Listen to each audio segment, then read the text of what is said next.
What's up, CA Foundation students? Welcome to this explainer. Look, if you're stressing over law, seriously, tension matlo. Today, we are going to completely crack Chapter 3, Unit 1, Formation of the Contract of Sale, pulling directly from your ICAI syllabus. I know you're totally relying on this for in-depth conceptual clarity, so by the end of this session, your core concepts are going to be rock solid. Let's dive right in. Here's exactly what we're covering today. Basics of the Act, key definitions, contract of sale, sale versus agreement to sell, and finally, the essentials of a valid sale. Let's get to it. Part 1. Basics of the Act. Okay, so this act officially kicked off on July 1st, 1930. Before that, it was actually just a part of the Indian Contract Act. But here is the absolute golden rule you have to lock in for your exams. The Sale of Goods Act applies only to movable property. We're talking cars, books, furniture, cheesin jo move ho sakti hain. If you're dealing with immovable stuff like zameen, ya ghar, this act does not apply, medbai. Immovable property has its own separate rulebook called the Transfer of Property Act 1882. So remember, strictly movable items here. Moving on to Part 2, defining the key characters, the buyer, the seller, and the goods. According to Section 2.1, a buyer is someone who buys or agrees to buy goods. The exact same logic applies to the seller under Section 2.13. It's someone who sells or agrees to sell goods. Notice those magic words? Agrees to. मतलब आपको तुरंत cash नहीं देना है bio बनने के लिए. Just making that agreement for a future transaction perfectly fits the legal definition. Now this next one is a blockbuster definition for your exams. Goods, under Section 2.7. The law states that goods means literally every kind of movable property. But you've got to pay close attention to the strict boundary here. It explicitly excludes actionable claims and money. ICAI examiners absolutely love testing this specific boundary, so let's break it down. So what's actually included? Things like stocks, shares, growing crops, grass, or even things attached to the land that you agree to cut down before selling.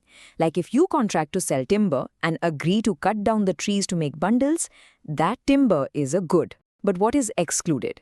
Current money, जो cash अभी circulation में है, you obviously can't sell that as a good, and actionable claims. That basically means an unsecured debt. किसी से उधार वसूलना goods नहीं होता. You simply cannot sell a debt you're owed under this act. Alright, here is where so many students mess up. When you hear transfer of property, it sounds like physically handing over the item, right? Nope. In legal terms, under Section 2.11, property strictly means ownership or general property rights. So when we talk about property transferring from the seller to the buyer, we are talking about the actual ownership changing hands. Delivery chahe hui ho ya na hui ho, the focus is entirely on who holds those ownership rights. And finally, we have price. Under Section 2.10, price is the money consideration for a sale of goods.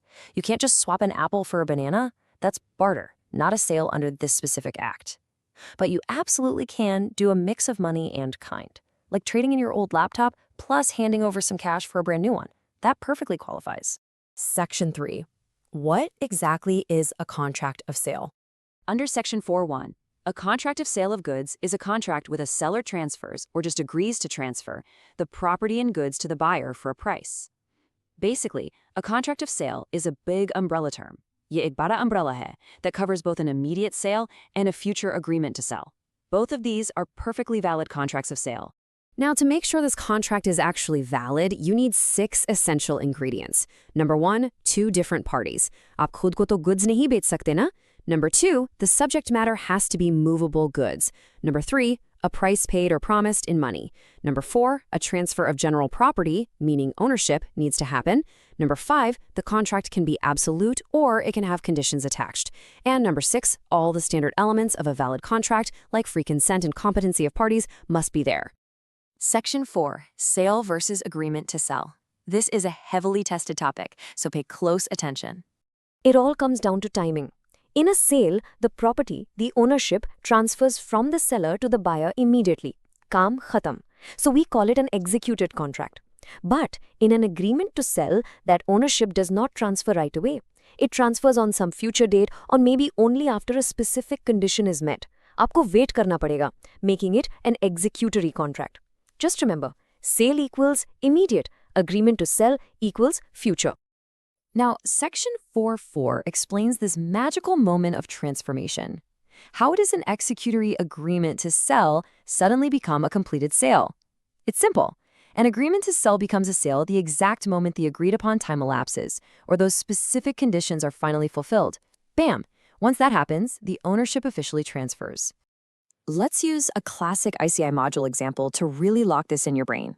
Imagine that on the 10th of October, X agrees to sell his car to Y next month, on the 10th of November, for 7 lakh rupees. Because the ownership is meant to transfer at a future date. Right now, on October 10th, this is firmly an agreement to sell. But it will automatically transform into a sale the moment November 10th rolls around. Section 5.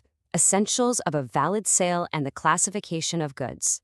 Under Section 6, we broadly classify goods into 3 buckets. First up, existing goods. These are goods the seller already owns or possesses when making the contract. Second, future goods. These are goods the seller still has to manufacture or acquire after the contract is made. And third, contingent goods, where the seller getting the goods depends on some uncertain event. Now, the absolute golden rule here is that a contract for future goods will always result in an agreement to sell, never an immediate sale. I mean, jo cheez abhi exist hi nahi karti uski ownership aaj kaise de sakte ho? Make sense? That's why future goods always mean an agreement to sell. All right, let's test you with a quick scenario straight from the module. T agrees to sell S all the apples which will be produced in his garden this year. Think about it for a second. Is this a sale or an agreement to sell? Apply that rule we literally just talked about regarding future goods. It's an agreement to sell. Why? Because those apples haven't even grown yet. They're legally future goods, which means ownership cannot transfer immediately today. I really hope your Chapter 3 Unit 1 concepts are totally rock solid now. But I want to leave you with a quick question to chew on.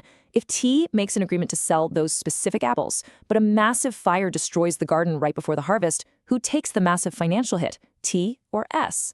We're going to unpack exactly that in our next deep dive into the transfer of risk. See you guys next time.